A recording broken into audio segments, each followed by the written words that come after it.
Ok, ahora sí. Bueno, buenas tardes muchachos. Vean, vamos a hacer una revisión de la guía número 3. Ok, vamos a ver.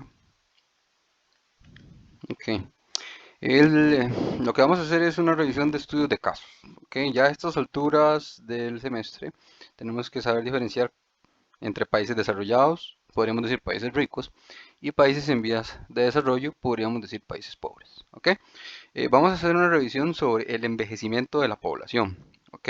Bueno, básicamente lo que tenemos dentro del texto es que en los últimos 25 años la población ha ido envejeciendo. ¿Ok? Si tenemos una población que envejece, quiere decir que tenemos gente que vive más años. ¿Ok? Entonces hay otro concepto importante aquí que es el de la esperanza de vida. ¿Ok? Por lo general, en los países desarrollados, la población es adulta mayor, ¿ok? Tienen mejores condiciones de salud, tienen mejores ingresos, tienen mejor, digamos, en general una condición de vida más saludable y económicamente distinta en relación, si hacemos una comparación con los países en vías de desarrollo, que sería, digamos, como, por ejemplo, un caso Costa Rica, ¿verdad? Básicamente se habla de mejor saneamiento, ¿verdad? Mejor nutrición, etcétera, ¿ok? Relacionado con eso, eh, podríamos decir también que las condiciones de estas poblaciones, eh, eh, en el sentido de que la natalidad va bajando, ¿ok? Son poblaciones que se envejecen, ¿ok? Porque la gente vive más, pero a la vez son poblaciones que se envejecen porque la población joven es menor, ¿ok? Ahora vamos a revisar un poquitico lo de la tasa de natalidad. ¿Ok? En este caso, pero la tasa de natalidad significa la cantidad de nacimientos que hay en un país por año. ¿Ok? Entonces, en la mayoría de los países europeos y en los países desarrollados, las tasas de natalidad son muy bajas. ¿Ok? Quiere decir que las personas tienen menos de un hijo por pareja o en muchos casos se casan y no tienen hijos o postergan esos nacimientos hasta edades muy maduras. Por ejemplo, las mujeres se desarrollan en el estudio y tienen, digamos, como plan de vida ser madres después de los 30, 35, ¿ok? Cosa distinta a lo que sucede en Latinoamérica, ¿verdad? O en África o en muchos países de Asia, donde las tasas de natalidad son muy altas, ¿ok? Eso quiere decir que las mujeres tienen 2, 3, 4, 5 y hasta 6 niños, ¿verdad? Y en edades jóvenes, ¿ok? Avanzando. La composición de las edades de la población, ¿ok? Esto es lo que les decía, ¿verdad? Que lo que tenemos es una esperanza de vida promedio de 65 años y bueno, en algunos casos de entre los 100 y los 110 y 120, ¿ok? Y lo que yo les decía, si ustedes realizan la lectura de esta parte, lo que nos van a decir es que en esos países desarrollados, ¿verdad? En Europa, en América del Norte y Oceanía, específicamente en África y Nueva Zelanda, hay una población de ancianidad muy alta, ¿ok? Y existen otras regiones del mundo donde ese envejecimiento no se da precisamente en África subsahariana y Asia meridional, ¿verdad? Básicamente en muchos países de África y varios países de Asia, ¿ok? Donde es todo lo contrario, ¿ok? Em, Seguimos, ¿ok? Dentro de los desafíos para este siglo XXI es buscar, digamos, esas mejorías para las poblaciones pobres, digamos, ¿verdad? Para que logren satisfacer sus necesidades, ¿verdad? Y en el caso de los desafíos para las sociedades donde la población se está envejeciendo es cómo atendemos en las necesidades de los adultos mayores, ¿verdad? En la mayoría de los países desarrollados, por decirlo de algún modo, las pensiones de los adultos mayores van a ser muy buenas porque los salarios en los países desarrollados son muy altos. ¿Ok? Entonces las condiciones de vida son muchísimo mejores. No podríamos esperar que los adultos mayores en Estados Unidos o los adultos mayores en Europa o en algunos países de Asia que son ricos vayan a tener problemas para mantenerse, contrario a lo que vemos en nuestros países, donde mucha población adulta mayor todavía continúa trabajando porque no cotizaron para la pensión, porque muchos de los trabajos que ejercieron o que en los que se desarrollaron no pagaban el seguro social y no acumulaban sus cuotas, entonces llegan a los 65 años y no se han podido pensionar o tampoco se pensionan porque la pensión que van a recibir va a ser muy baja y no les va a dar como para mantenerse. Ok, entonces tenemos varios problemas, ¿verdad? En otros temas podríamos hablar también en el caso de cuando la población está envejeciendo, la atención de los servicios de salud. O sea, que hay que, por ejemplo, conseguir más doctores que se especialicen en gerontología, por ejemplo, que es la rama de la medicina que atiende, digamos, a los adultos mayores, ¿verdad? Muchas veces tal vez en ciertos países no hay médicos especializados para atender a los adultos mayores y entonces pues digamos pueden tener una tasa de mortalidad más alta, ¿verdad? Para esta población porque no pueden atenderla. Discriminación y violencia para los ancianos, ¿verdad? Ya sabemos que después de cierta edad se considera que tal vez son rechazados socialmente o se les lleva, digamos, a hogares de ancianos, o se les utiliza para precisamente sacarles la pensión, etcétera, ¿verdad? O sea, hay varios temas que hablar. Vean, en este caso, vamos a realizar primero una comparación en el primer ejemplo, ¿ok? Tengo a España, que es un país desarrollado, ¿ok? Lo tengo que tener como un país desarrollado, y tengo a Ruanda, que es un país africano que está en vías de desarrollo, o en resumen, pobre, ¿ok? Entonces, ¿qué es lo que yo empiezo a hacer, digamos, en la comparación del estudio de caso? Primero leo, ¿verdad? ¿Qué es lo que me dice? Es que entre el año 1960 y el año 2000 la población mantuvo un crecimiento, pero después se estancó. Ok, podríamos decir que a partir del año 2000, en el caso de España, la población, en lugar de crecer, o sea, de llevar un crecimiento, de ir aumentando en millones de habitantes, o sea, que tenía una tasa de natalidad alta, en la que las mujeres tenían muchos hijos, empieza a tener esa modificación y ya las mujeres no tienen hijos, ¿ok? O tienen menos, ¿ok? Porque se han incorporado al mercado laboral, esa es una de las razones, ¿verdad? La mujer deja de pasar en la casa atendiendo a los hijos y con las labores domésticas y se incorpora al mercado laboral. Accede también a la educación universitaria, eso también pues le posibilita abrirse otros, digamos, metas o otras opciones de carrera académica, ¿verdad? Donde no prioriza tanto ser madre, ¿ok? Sino que más bien adquiere información sobre métodos anticonceptivos, eh, y digamos sobre planificación familiar, ¿verdad? Donde ya toma, digamos, como en plan de vida, no embarazarse o no tener hijos a edades tempranas, ¿ok? En el caso de Ruanda, tenemos que de 1960 al año 1990 se observó un crecimiento sostenido, pero que en este caso específico es la guerra la que hace que haya un descenso importante. Entonces, por decirlo de algún modo, cuando hablamos de análisis de casos, tenemos que revisar cuáles son las razones por las cuales se ve afectada a la población. Aquí es muy claro que la guerra que hubo en la década de los 90 es una guerra civil que se da en Ruanda.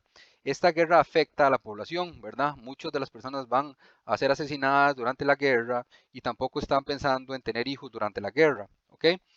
Sin embargo, posteriormente a la guerra, se duplica la población, ¿verdad? Entonces podríamos decir que al ser un país pobre, digamos, no tiene acceso a métodos anticonceptivos, a educación sexual, no hay, digamos, un sistema de seguro social donde se le pueda, digamos, no hay educación sexual en los colegios, no hay un sistema de salud sexual donde, por ejemplo, se puedan repartir preservativos o donde, por ejemplo, se les pueda dar consejos, digamos, a los y las adolescentes sobre cómo vivir una sexualidad, digamos, pues más sana en el sentido de que aprendan, digamos, a evitar embarazos adolescentes, ¿ok? Después de que yo analizo la situación de los países, digamos, porque aquí nos están dando un escenario de 40 años y aquí también como unos 40 años, ¿ok? Se hace una revisión larga, me paso a los indicadores. En los indicadores yo lo que reviso es datos sencillos y numerales, ¿verdad? Estadísticos. Aquí me dicen cuál es la cantidad de población. Podríamos decir que España tiene, digamos, 3 o 4 veces más población que Ruanda, ¿ok? Y si nos vamos a la revisión, pues de ahí tenemos índices muy similares, ¿verdad? Donde en los dos países hay un poquito más de mujeres que de hombres. Y me voy a revisar la tasa de natalidad. Yo tengo que analizar la tasa de natalidad y la tengo que comparar para sacar una conclusión. ¿Cuál es la conclusión que voy a sacar? Que en España hay 8,99 nacimientos, digamos, por cada 1000 habitantes. O sea, es un porcentaje muy bajo. Entonces yo me vengo a Ruanda y en Ruanda tengo 31,89 nacimientos por cada 1000 habitantes. ¿Qué significa esto? Que nacen 3 veces más niños en Ruanda que en España. ¿Ok? Y entonces yo me vengo a la tasa de fecundidad, ¿verdad? Que la tasa de fecundidad es la cantidad de niños que tienen las mujeres en edad fértil, ¿verdad? Una mujer se considera en edad fértil, por ejemplo, no sé, voy a dar unas edades aproximadas, entre los 15 y 18 años y entre los 30 y 35 años, ¿ok? Entonces más o menos tenemos entre los 18 y los 35 años, ¿ok? Evidentemente, si tenemos de 15 a 18 son embarazos adolescentes, la mayoría son embarazos no deseados, la mayoría son embarazos, digamos, no planificados, pero está en edad fértil, ¿ok? Si lo queremos llevar, digamos, a ya la mayoría de edad, porque recuerden que en este momento embarazos adolescentes son penados por ley, ¿verdad? No se debe tener, se le llaman, em, ahorita se me va el nombre, pero son relaciones que no están permitidas por la ley, ¿ok? En este caso, tenemos que las mujeres en edad fértil en España tienen un promedio de 1,3 hijos y las mujeres fértiles en Ruanda tienen un promedio de 3,9 hijos. O sea, aproximadamente en España una mujer o las mujeres tienen un hijo y en Ruanda por mujer hay 4 hijos. ¿Ok? Entonces ya ustedes teniendo estos datos hacen una comparación. ¿Ok? Dice la tasa de mortalidad en España 9,5 y la tasa de mortalidad en Ruanda 7,5. Aquí podríamos hacer un análisis y entender. Nosotros decimos, pucha, ¿por qué? Qué raro. ¿Cómo va a ser posible que un país desarrollado como España, un país que tiene un mejor servicio médico, un país que es más rico, que económicamente es más rico, tiene una tasa de mortalidad más alta que Ruanda? La respuesta es porque tiene 3 o 4 veces más la población que Ruanda. Entonces, al tener más población, evidentemente tenemos aquí una afectación en el porcentaje, ¿verdad? Porque a mayor cantidad de millones, ¿verdad? Se nos va a ir muriendo más gente, ¿verdad? Entonces, si yo hago una relación entre este 7,5 a 11 millones y medio, va a ser más alta esta tasa, ¿ok? Porque se mueren, digamos, 2 puntos menos que en España, pero Ruanda tiene 4 veces menos la población que España. Entonces ustedes van sacando, ¿verdad? Vean en este caso la esperanza de vida. Ya nosotros habíamos hablado antes, al inicio del análisis de la guía, que vamos a tener la esperanza de vida y la cantidad de ancianos en los países desarrollados más alta porque la esperanza de vida es mayor. Entonces tenemos poblaciones más envejecidas. En este caso tenemos poblaciones que no tienen una esperanza de vida mayor. ¿Por qué? Porque las condiciones económicas, las condiciones de acceso a salud, las condiciones como lo que hablábamos antes de la guerra, la pobreza, las enfermedades, no son cubiertas por ningún sistema de salud o la gente es muy pobre como para poder pagar medicina privada. Entonces se van a morir de forma más temprana. ¿Ok? Las tasas de crecimiento. Ya vimos que en relación a esto que está aquí arriba de la situación, en España se tienen menos hijos cada año. Entonces, en lugar de tener una población que va creciendo, es una población negativa. Y en el caso de la tasa de crecimiento de Ruanda, yo lo que tengo es que más bien va a aumentar. ¿Por qué? Porque hay una relación directa entre la tasa de fecundidad y entre la tasa de natalidad que es alta para que esto sea una tasa de crecimiento positiva. ¿Ok? Otros análisis que vienen aquí es la composición étnica, ¿verdad? En el caso de España, pues bueno, son españoles, digamos, puros, por decirlo de algún modo, ¿verdad? Nacieron en España, pero también reciben migrantes, migrantes que vienen de otros lugares de Europa, ¿verdad? Y también migrantes latinoamericanos que van en busca de trabajo y en la actualidad muchos migrantes africanos, ¿ok? En el caso de Ruanda, pues tenemos una composición étnica de básicamente de dos grupos o dos tribus, ¿verdad? Mayoritariamente los Tutsis y en otro porcentaje los Hutus, ¿ok? Entonces, entre estos dos tipos de tribus, digamos, o etnias distintas, se compone la población. Entonces, cuando uno hace un análisis de la composición étnica, uno podría decir, ok, en España hay una tasa de decrecimiento porque los españoles no están teniendo hijos, pero podría uno decir que la población se mantiene o recibe población migrante y eso hace que, por decirlo de algún modo, la población se estabilice, ¿verdad? En este caso, en el caso de Ruanda, pues no hay migración externa, o sea, la gente no va a vivir a Ruanda, la población se mantiene, digamos, por las condiciones ya propias del país. Proyecciones, ok, las proyecciones son el análisis a futuro, ok, vamos a leerlo así como está. A partir de 1976, en el caso español, descendió la tasa de fertilidad, ok, o sea, se están teniendo menos hijos, ok. El crecimiento de la población amenaza un crecimiento negativo a partir del 2013. Sin embargo, lo que yo les decía, se da una llegada de inmigrantes a partir de 1990 que facilita o que permite que haya una tasa de crecimiento positiva, ¿ok?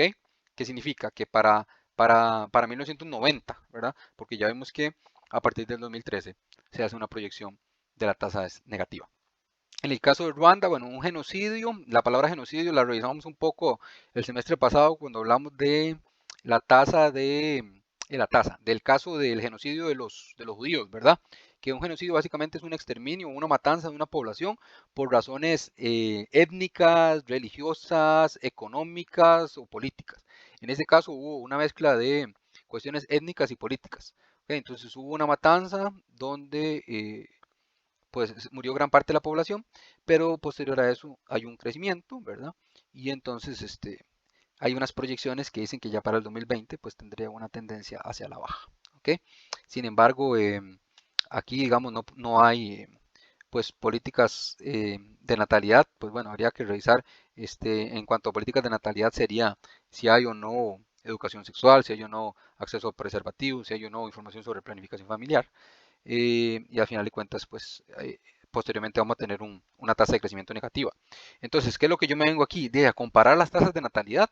Yo ya las tengo arriba, ¿verdad? Ya sé cuál es la tasa de natalidad de España, ya sé cuál es la tasa de natalidad de Ruanda, y yo lo que hago es que lo explico.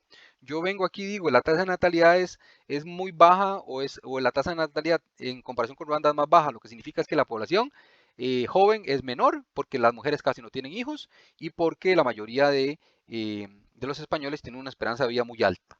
Entonces lo que vamos a tener es una población cada vez más envejecida. En el caso de Ruanda, tengo lo contrario, entonces yo lo explico, ¿verdad? Yo lo que digo es que en el caso de Ruanda tengo una población muy joven, ¿verdad? Porque la tasa de natalidad es muy alta, ¿verdad? Porque tengo un porcentaje alrededor de 4 mujeres, de 4 niños por cada mujer, y que también eso significa que la población es joven, porque habría más población para trabajar, ¿verdad? Y tengo una esperanza de vida de 64, lo que significa, de 64 años, lo que significa es que no voy a tener tanta población envejecida, ¿verdad? Esperanza de vida, me vengo a las mismas, ¿verdad? Ay, perdón, me vengo a las mismas, ok, yo me voy arriba y reviso lo de la esperanza de vida, ¿verdad? Ya me doy cuenta que la esperanza de vida es muy alta en España, casi 83 años, y en el caso de la esperanza de vida de en un país en desarrollo, o sí, en vías de desarrollo como Ruanda, es de 64 años. Y yo vengo aquí y explico qué razones explican las diferencias en los porcentajes de este indicador. Ya sabemos que las condiciones de los países desarrollados en un sistema de salud pues mejor, donde tienen acceso a medicamentos, donde también hay medicina privada, donde también hay educación sexual, donde también hay, bueno, en la educación sexual, en la cuestión de la esperanza de vida, pues no tiene mucha relación, perdón, donde hay mejores salarios, donde hay mejores condiciones de ambiente, digamos, o ciudades más limpias, etcétera. Ustedes empiezan a pensar cuáles serían las características que hacen la diferencia para que haya una esperanza de vida mayor que en España que en Ruanda. ¿Ok? Y en relación con las tasas de crecimiento poblacional, dice cuáles son las diferencias que explican, cuáles son las razones que explican las diferencias en esta tasa. ¿Ok? Entonces, en el crecimiento de la población, ¿verdad? Crecimiento de la población, vamos a ver. Bueno, ustedes hacen la diferencia, ¿verdad? Ustedes explican con todo lo que ya leyeron, ustedes pueden explicar en el caso, en lo que dicen de las proyecciones, ¿verdad? ¿Por qué se dice o qué es lo que está pasando? ¿Por qué descendió? ¿Cómo descendió? Si se mantiene, si no se mantiene. Entonces hacen una relación a lo que dice aquí en las proyecciones junto con lo que está explicado arriba también de la situación, ¿verdad? O sea, esto no es muy complicado. Esto de leer la información que tenemos arriba, interpretarla un poquitico y yo me traigo acá las comparaciones, ¿ok? Esto sería, digamos, la primera parte de la guía. La de Finlandia y Nicaragua, pues yo no la voy a explicar porque ya con haber hecho la primera la podríamos entender, ¿verdad? Eh, eso sería, digamos, en esta parte. Después, en el cambio poblacional de Costa Rica, también tenemos un envejecimiento, ¿ok? En algún momento hubo un aumento de población en los años 60, 70, 80, ¿verdad? Donde podemos ver, digamos, aquí donde nos trae la lectura. Es que ese es el detalle, muchachos, hay que leer la guía. Que hay que sacar tiempo para leer la guía, porque leyendo la guía se puede solucionar. ¿Ok? Desde 1864 la población costarricense se ha venido incrementando, sin embargo el mayor aumento se da entre la década del 50 y el 60, donde se pasó de 859.280 habitantes en el 50 a 1.390.000 en el 60. ¿Ok? Una tasa de crecimiento alta de un 3,73. ¿Ok? Em, también disminuía la mortalidad. La tasa de mortalidad es la cantidad de personas que se mueren en un año, en un país determinado. ¿Ok? ¿Por qué? ¿Por qué va a disminuir la mortalidad? Porque hay un acceso a un sistema de salud. se creó la caja en los años 40, esto generó la creación de varias clínicas, hospitales, o en algún momento se llamaban las unidades, ¿ok? Las unidades de atención básica en salud. El sistema de alcantarillado, lo que significa es que hay agua, eh, agua potable, también hay un sistema de letrinas en las casas, ¿verdad? Se pasa de los sistemas de baño sanitario de hueco, ¿verdad? Una taza donde ven unas latas a las tazas normales del servicio sanitario con un entubado, ¿verdad? Y eso genera mayor salubridad y mejores condiciones para que las personas tengan menos enfermedades, ¿ok? Ese crecimiento de la población, ¿verdad? Que estamos hablando, aquí está el censo del 2020, ¿ok? Viene a explicar aquí una relación, ¿verdad? Este gráfico lo único que está explicando es cómo va aumentando la población, ¿verdad? La tasa de natalidad era muy alta en los años 60, 70, 80, sí, 80, bueno, 60, 70, 80, ¿verdad? Eran muy altas. Aquí no viene explicado, aquí brinca el 67. Y aquí lo que vamos a empezar a ver es que a partir del 2002 la tasa de natalidad va en descenso, ¿ok? Significa que tenemos menos nacimientos, ¿ok?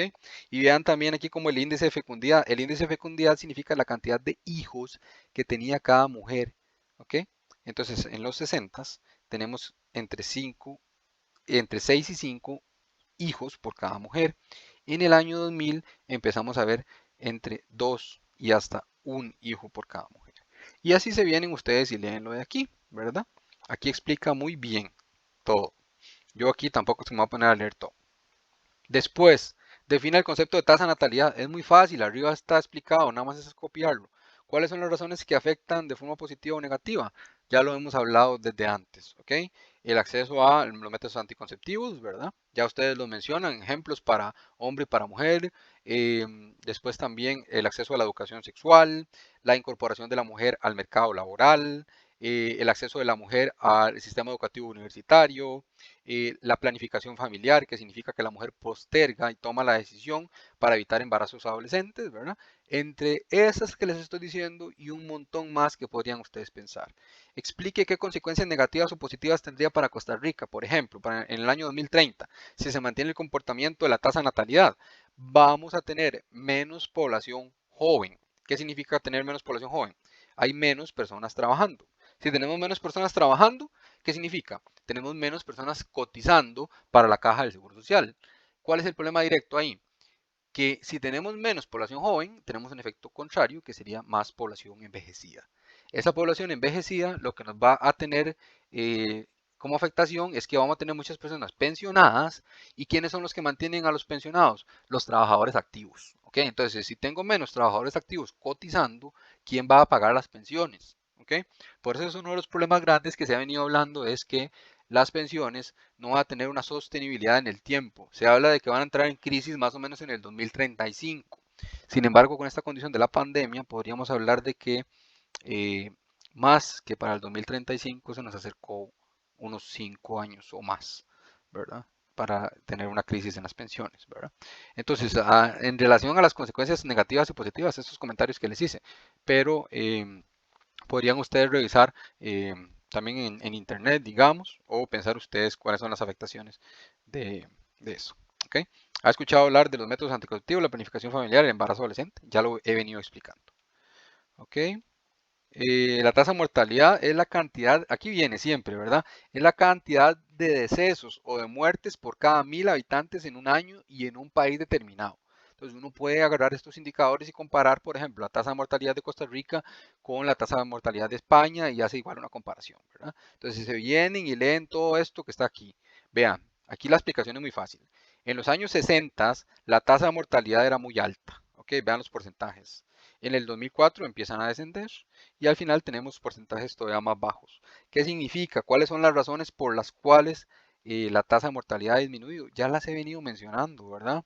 Tenemos acceso a métodos de salud, medicamentos, hubo cura de enfermedades, tenemos agua potable para disminuir enfermedades como el cólera, etcétera. ¿Ok? Ustedes piensan y piensan, para sacar aquí, digamos, más razones. ¿Ok? Y la migración, en el caso de Costa Rica es un país que recibe migrantes, ¿verdad? De Centroamérica, principalmente de Nicaragua. ¿Ok? Entonces ustedes vienen y revisan aquí también los porcentajes de la población, cómo está dividida. Otra cosa importante cuando uno analiza estos cuadros es que tiene que entender dónde se concentra mayoritariamente la población.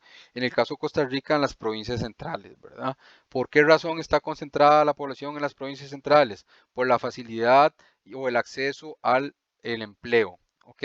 Empleo, mayores centros de educación, mayores centros de salud, mayores servicios públicos, servicios de transporte, básicamente, ¿verdad? Sin embargo, todo eso trae un efecto secundario, que sería, digamos, la concentración de la población en el centro del país. Posteriormente va a traer anillos de pobreza, que son ciertos sectores alrededor de la ciudad que donde se concentran las personas en tugurios, digamos, o en barrios, se llaman urbanos marginales, ¿verdad? Donde se concentran y se concentran mucho, mucho, mucho, ¿verdad? Entonces tampoco hay como mucho acceso a casas, ¿verdad? O a habitación, casas, digamos, a residencias, ¿verdad? Entonces también hay una demanda muy fuerte. En ciertos casos, digamos, esta concentración de la población genera aumento de delincuencia y aumento de violencia, ¿verdad?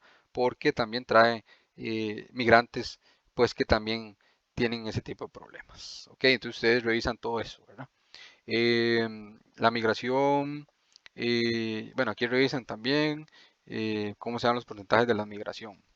Ok, y para revisar de esta, ok, yo lo que hago es que lea la información sobre migración y explique cómo influye en la sociedad costarricense en los siguientes campos. Estos son opiniones, pero también hay que leer lo que dice arriba. ¿Cómo influye la migración de nicaragüenses, por ejemplo, o de centroamericanos en Costa Rica? ¿Ok? Positivo, negativo, etcétera, etcétera, etcétera. Yo no les voy a hacer los ejemplos ahorita porque si no les estaría respondiendo toda la guía. En educación, ¿por qué se da la migración? ¿Qué buscan? Buscan mejores centros de educación, ya sea primaria, secundaria y después universitaria. ¿O cómo se da la mezcla de las poblaciones migrantes con las poblaciones costarricenses en educación? ¿Hay discriminación? ¿Son bien aceptados?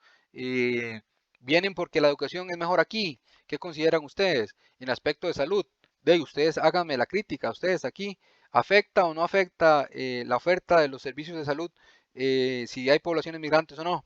¿Ok? Ustedes me dicen, ¿verdad? ¿Qué opinan? ¿No afecta? ¿Contribuyen? ¿Cómo contribuyen? ¿Qué aspectos positivos dan? ¿Ok? ¿Vienen a trabajar de forma formal para aportar cuotas del seguro social? ¿Vienen a trabajar de forma informal? Entonces no estarían pagando el seguro social, etcétera, ¿verdad? Entre otras cosas. ¿Ok? Entonces digamos, esto es como una pequeña explicación de la guía. Espero que les sirva. Igual, estoy para atenderles consultas, ¿verdad? Pero en realidad la guía no tiene mayor complicación. Si ustedes se sientan a leer, son guías de trabajo autónomo. Están hechas para que ustedes lean y las puedan resolver. Pero bueno, como les digo, espero que les sirva la explicación y yo les estoy pasando el video. Muchas gracias y que estén bien.